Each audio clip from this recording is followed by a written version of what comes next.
Hello everyone, welcome to this video. आप सभी का स्वागत है। तो इस वीडियो में हम डिस्कस करने वाले हैं कि how to master essay and letter writing. निबंध लेखन और पत्र लेखन में आप कैसे और क्या लिख के फुल में फुल नंबर पा सकते हैं। उसके लिए मैं आपको हर चीज़ बताऊंगा कि कोई भी एग्जामिनर जो आपका कॉपी चेक करेगा वो किन पैरामीटर्स पे कॉपी चेक करेगा, वो किन पॉइंट्स पे मार्क्स देता है। एवरीथिंग फ्रॉम स्क्रैच हम डिस्कस करेंगे, कैसे शुरुआत करें एक निबंध लिखने का, क्योंकि बहुत लोगों को इश्यू होता है। और इसमें स्पेशली जो टेलीग्राम ग्रुप है हमारा, जहाँ पे हम आंसर इवेल्युएट करते हैं आपके, तो वहाँ पे मैक्सिमम जो हमारे दोस्तों ने क्वेश्चंस पूछे हैं, डाउट्स पूछे हैं, वो सारे इस वीडियो में कवर है। तो शुरुआत करते हैं। बेसिक स्ट्रक्चर क्या होता है ऐसे का। तो भाई देखिए, कोड कलर में तो आपका 150 वर्ड्स का दिया हुआ है कि इतने में ही लिखना है। इसमें आप 10-20 वर्ड्स एक्स्ट्रा और कम कर सकते हो, but try to stick to this 150 words. अच्छा, इंट्रोडक्शन आपका 2 से 3 लाइन रहता है जनरली। बॉडी लगभग 10 लाइन जाएगा। कंक्लूजन 1 to 3 लाइन्स रहेगा। ठीक है, ये मैंने आपको एक सैम्पल ऐसे दिखाया है कि कैसे आप एग्ज़ाम में लिख सकते हैं। तो सबसे पहले तो दिमाग में ये आता है कि भाई शुरुआत करें कैसे। तो सबसे पहले आप एकदम आराम से बैठ के सोचिए टॉपिक के बारे में, क्योंकि आपको पता है कोड क्लर्क में कोई भी हार्ड टॉपिक देगा नहीं। जो भी टॉपिक देगा वो बिल्कुल बेसिक टॉपिक होगा और आपको उसके बारे में ज़रूर कुछ ना कुछ नॉलेज तो होगा ही, कहीं ना कहीं सुना होगा। जैसे वुमेन एम्पावरमेंट ही दे दिया, तो आप सोचो यार कि अगर महिलाएं कमज़ोर होंगी तो उससे क्या फ़र्क पड़ेगा दुनिया में। ठीक है, अगर महिलाएं अशिक्षित होंगी, अगर महिलाओं का शोषण होगा तो उससे क्या फ़र्क पड़ेगा मुझ पे, मेरे समाज पे, सोशली, पॉलिटिकली, इकोनॉमिकली। बस ये पॉइंट्स आप सोचिए दिमाग में और इनको एक जगह पे कहीं नोट डाउन कर लीजिए रफ में या दिमाग में आपके। ठीक है, और बिल्कुल कोटेशन और फेमस कोई सेइंग या प्रोवर्ब भी यूज़ कीजिए। जैसे विमेन एम्पावरमेंट आया तो मेरे दिमाग में कुछ कीवर्ड्स आ रहे हैं, जैसे महिला सशक्तिकरण कैसे होगा, किस संदर्भ में होगा। तो भाई महिलाओं पर अत्याचार ना हो, महिलाएं शिक्षित हो, महिलाओं को अपने लीगल राइट्स के बारे में पता हो, महिलाएं इकोनॉमिकली स्ट्रांग हो, फाइनेंशियली स्ट्रांग हो। ये सब पॉइंट्स आपके दिमाग में आएंगे। फिर इन सब पॉइंट्स को लॉजिकल वे में अरेंज कीजिए, जैसे कि डेफिनेशन ऊपर रहेगा, फिर उसके फ़ायदे, उसके नुकसान या उसके प्रभाव या उसका क्या उपाय है, और लास्ट में फिर आपका कंक्लूज़न रहता है। और ऑलवेज कनेक्टर्स का यूज़ कीजिए जब भी आप पैराग्राफ चेंज कर रहे हैं। ठीक है, जैसे फर्स्टली, मोर एवर, कंसिक्वेंटली। अच्छा, मैंने कुछ कोटेशंस आप लोगों के लिए यहाँ पे इकट्ठे कर दिए हैं, क्योंकि देखिए कोटेशंस लिखना बहुत ज़रूरी है, क्योंकि आपका एग्जामिनर हर एक लाइन चेक नहीं करने वाला है ऐसे का, उसके पास उतना टाइम नहीं है। तो first impression is the last impression. तो कोटेशन से शुरुआत कीजिए, ये एक अच्छा इंप्रेशन डालता है एग्जामिनर पे। तो मैंने एक लिस्ट बना दिया है, आप लोग इसको नोट डाउन कर लीजिएगा और ये हर जगह सेट हो जाएगा आपके किसी भी ऐसे में। फॉर एग्जाम्पल, इन्वायरमेंट पे आपने पढ़ लिया, the earth provides enough to satisfy every man's need but not every man's greed. अब ये सिर्फ इन्वायरमेंट नहीं बल्कि किसी भी इन्वायरमेंट रिलेटेड टॉपिक पे लग जाएगा। जैसे सस्टेनेबल डेवलपमेंट आ गया, वहाँ डाल दिया, प्लास्टिक पे आ गया, वहाँ डाल दिया, पॉल्यूशन पे आ गया, वहाँ डाल दिया, ग्लोबल वार्मिंग आ गया, वहाँ डाल दिया। देख लो, एक कोटेशन हर जगह लग जा रहा है। तो ये कुछ बेसिक है, इनको आप याद कर लीजिएगा। मैंने आप लोगों के लिए इकट्ठा कर दिया, यहाँ पर लिख दिया है। चलिए बैक आते हैं कि आखिर भाई शुरुआत कैसे करें। सबसे ज़्यादा लोगों को ये दिक्कत होती है भाई, इंट्रोडक्शन में क्या लिखते हैं। तो सबसे पहले समझिए कि इंट्रोडक्शन में रहता है उस टॉपिक का डेफिनेशन, क्योंकि आप ऐसे लिख रहे हो तो पहले ये तो बताओ कि आप ऐसे लिख किस पे रहे हो, वो क्या चीज़ है। ठीक है, और जो की पॉइंट्स हैं, मैंने एग्जाम्पल आपको दिया है, जैसे डिजिटल इंडिया है तो मैंने इसमें लिख दिया है कि डिजिटल इंडिया एक अम्ब्रेला प्रोग्राम है जो कि 2015 में लॉन्च हुआ था और इस एम से लॉन्च हुआ था। ये इसका एक बेसिक डेफिनेशन हो गया और मैंने की पॉइंट भी एक मेंशन कर दिया। बस इतना काफ़ी है। अब इसमें मैं और भी ऐड कर सकता हूँ, बट आपको याद रखना है कि आपके पास वर्ड लिमिट है 150 का, सो डोंट एक्सीड इट। ठीक है। अच्छा, बॉडी में क्या लिखें, कैसे लिखें। तो बॉडी में पैराग्राफ्स बनाइए और हर पैराग्राफ में पील स्ट्रक्चर का यूज़ कीजिए। आखिर क्या है पील स्ट्रक्चर। तो ये होता है point, evidence, explanation, link. Okay, डरिए मत, मैं आपको बहुत ही ये इजी भाषा में समझाऊंगा। देखिए, जैसे कि आप स्टार्ट कर रहे हो विमेन एम्पावरमेंट में, आपने शुरुआत किया, तो जो सबसे पहले उस पैराग्राफ का आपका आइडिया है उसको आप मेंशन करेंगे। कि क्यों ज़रूरत है। मान लो आप अगर इस चीज़ पे फोकस कर रहे हो, ठीक है, कि वुमेन एम्पावरमेंट क्यों ज़रूरत है, तो फिर उस पैराग्राफ में आपका जो आइडिया यही रहना चाहिए, दूसरा कोई बात मत डाल दीजिए।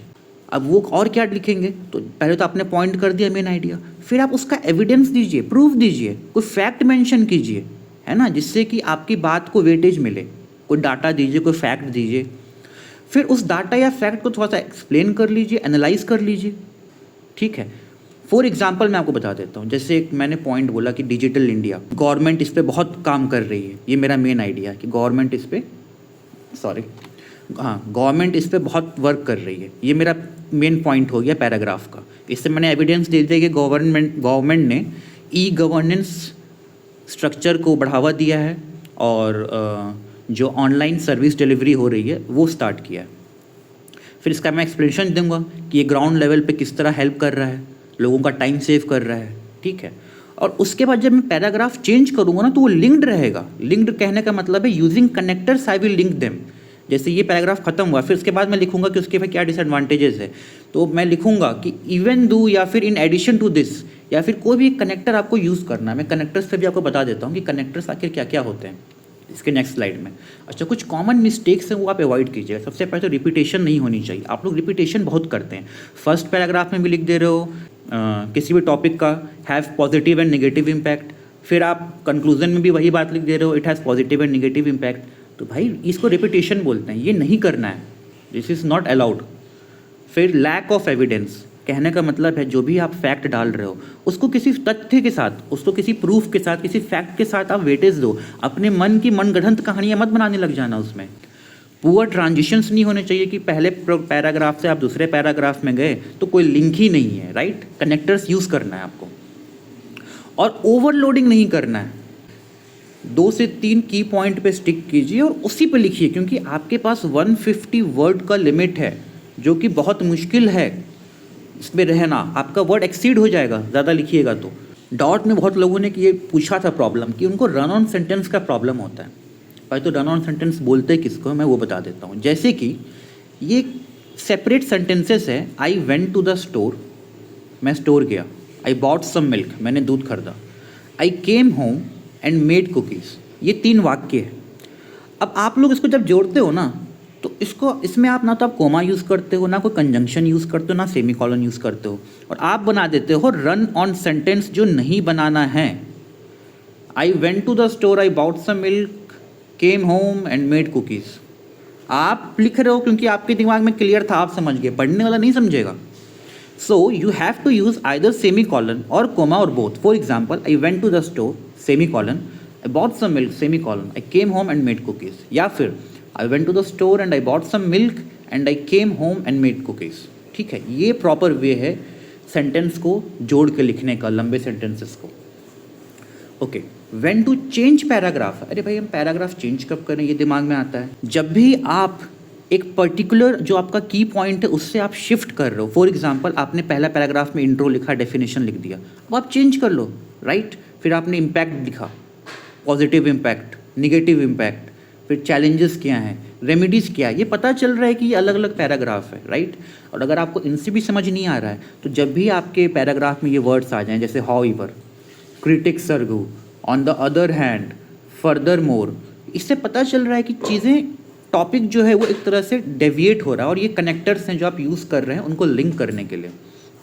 कुछ मैंने कनेक्टर्स मैंने आपके लिए यहाँ मेंशन भी कर दिए हैं, जैसे हाउएवर, हालांकि, नेवरदलेस, फिर भी, फर्दर मोर, इसके अलावा, इन एडिशन, अतिरिक्त रूप से, देयरफॉर, अतः, कंसिक्वेंटली, परिणाम स्वरूप। ठीक है, तो ये सब कनेक्टर्स ज़रूर यूज़ कीजिए पैराग्राफ चेंज करते समय। अच्छा, पैराग्राफ का स्टाइल, ये एक बेसिक चीज़ है और बहुत स्टूडेंट इस पे गलती करते हैं, और एक ऐसा चीज़ है ना जो दूर से दिखता है और कोई भी एग्जामिनर इस पर आपका नंबर काट लेगा। तो इस बात को ध्यान से सुनिएगा। हम जब भी पैराग्राफ चेंज करते हैं तो इंग्लिश हो या हिंदी, उसमें 2 तरीके हैं चेंज करने के। The first one is indented one, जिसको हम ट्रेडिशनल वे भी बोलते हैं, जिसमें पहला लाइन पैराग्राफ का हम इंडेंट कर देते हैं, और दूसरा होता है ब्लॉक फॉर्मेट, जिसमें इंडेंटेशन नहीं होता है, हम लाइन स्पेसिंग देते हैं पैराग्राफ चेंज करने के लिए। मैं आपको एग्जांपल दिखा देता हूँ।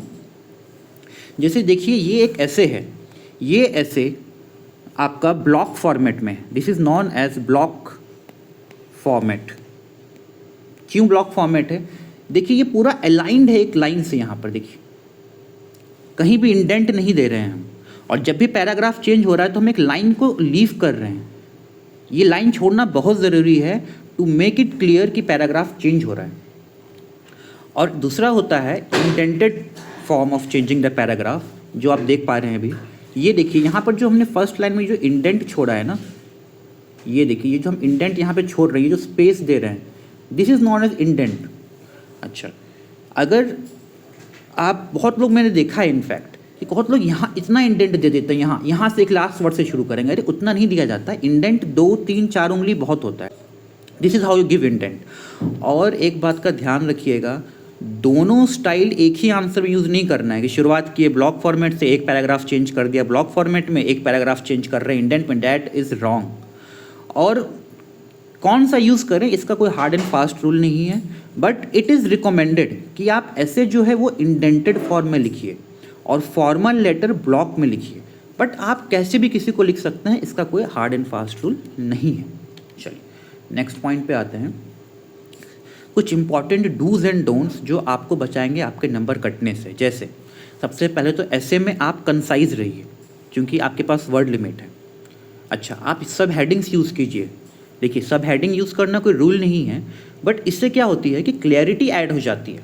ठीक है, आपके ऐसे में एग्जामिनर को दूर से पता चल जाता है कि ओके इस पैराग्राफ में इसने एडवांटेज लिखा है, इस पैराग्राफ में इसने डिसएडवांटेज लिखा है। अच्छा, सब हेडिंग बहुत ही छोटा देना है, ज़्यादा बहुत लंबा सब हेडिंग नहीं देना है। ठीक है, और सब हेडिंग देते समय बुलेट्स एंड नंबरिंग्स यूज़ नहीं करना है। जैसे कि बुलेट्स एंड नंबरिंग कहने का मतलब आपने ऐसे करके लिखते हो ना, एक बुलेट बना देते हो भाई पॉजिटिव इम्पैक्ट, फिर आप एक पॉइंट बना दे रहे हो निगेटिव इम्पैक्ट, या फिर आप नंबरिंग कर दे रहे हो फर्स्ट ये, सेकेंड ये, इसको नंबरिंग बोलते हैं। ये बिल्कुल भी नहीं करना है। This is not allowed in assess.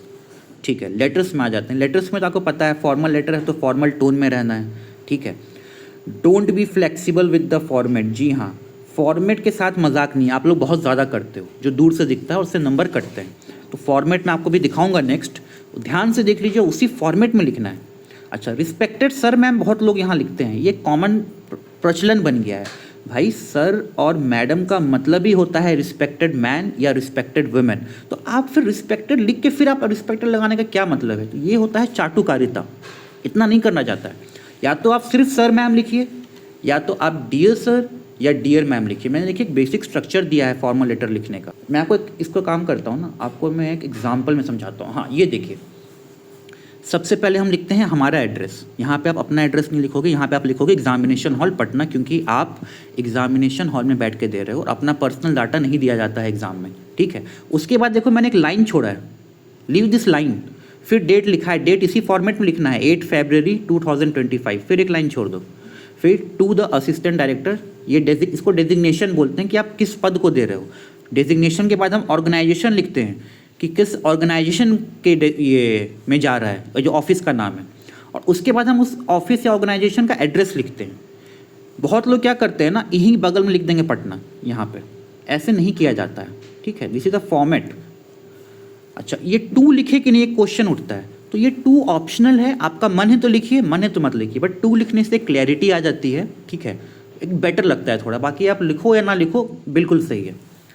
Subject डाल दो। आप सब्जेक्ट बनाते समय ध्यान दें कि बिल्कुल सटीक और कम अक्षरों में रहना चाहिए, ज़्यादा नहीं देना है सब्जेक्ट। ठीक है, नेक्स्ट आ जाइए। फिर अच्छा ध्यान से देखिएगा, ये सब एक एक लाइन छोड़ा हुआ है, इसके बाद एक लाइन छोड़ा हुआ है, फिर एक लाइन छोड़ा हुआ है, फिर मैंने सैल्यूटेशन लिखा है डियर सर मैडम, फिर एक लाइन छोड़ा है।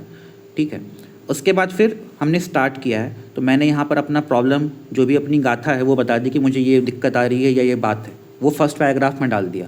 उसके बाद फिर मैंने एक लाइन छोड़ा है, क्योंकि मैं यहाँ पे ब्लॉक फॉर्मेट यूज़ कर रहा हूँ। फिर उसके बाद मैंने लिखा है कि आई काइंडली रिक्वेस्ट, जो भी मेरा रिक्वेस्ट है, जो आग्रह है, वो सेकंड पैराग्राफ में लिखेंगे। ठीक है, लेटर में 2 या 3 पैराग्राफ ज़्यादा मत करना, क्योंकि मात्र 100 वर्ड्स में लिखना है आपको लेटर, उतना आपको स्पेस नहीं मिलेगा लिखने के लिए। अच्छा, फिर लिखने के बाद एक लाइन छोड़िए, फिर लिखिए थैंक यू, फिर एक लाइन छोड़िए, फिर लिखिए योर सिंसियरली और फिर नाम XYZ जो भी है। ठीक है, और अगर आप ध्यान दे रहे हो तो देखिए ये पूरा एकदम अलाइंड है एक तरफ से, कहीं भी मैंने इंडेंट नहीं दिया है इसमें। ठीक है, तो ट्राई कीजिए फॉर्मल लेटर्स को ऐसे ही लिखने का। एग्जाम्पल क्लाइमेट चेंज कैसे लिखना है, तो सबसे पहले आपको क्लाइमेट चेंज पे फैक्ट्स चाहिए, right.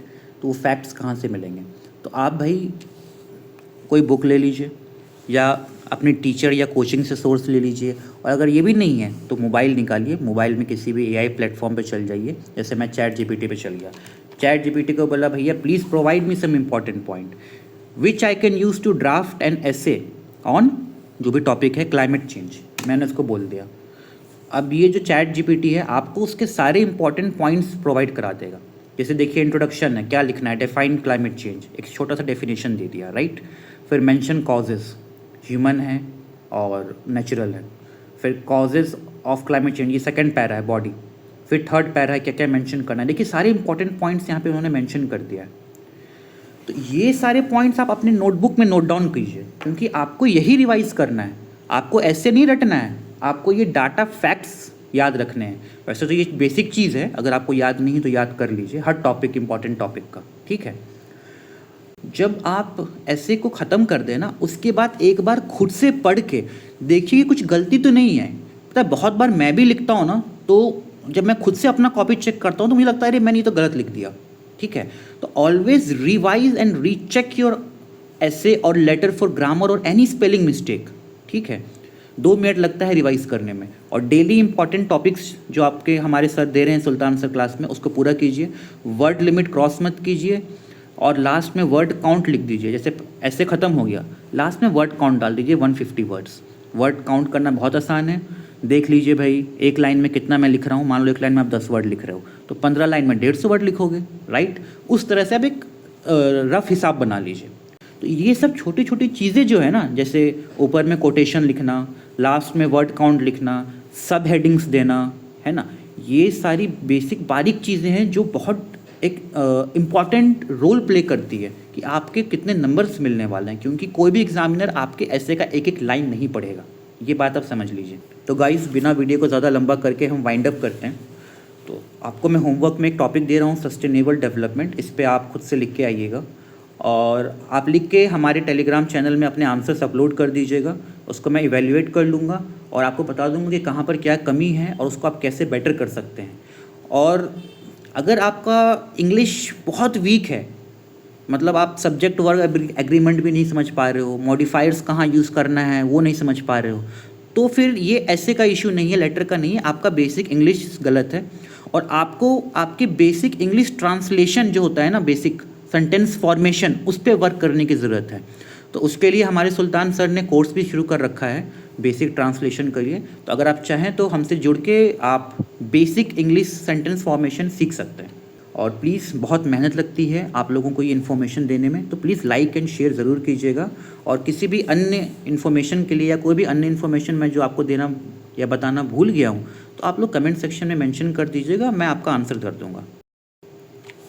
Thank you for watching the video.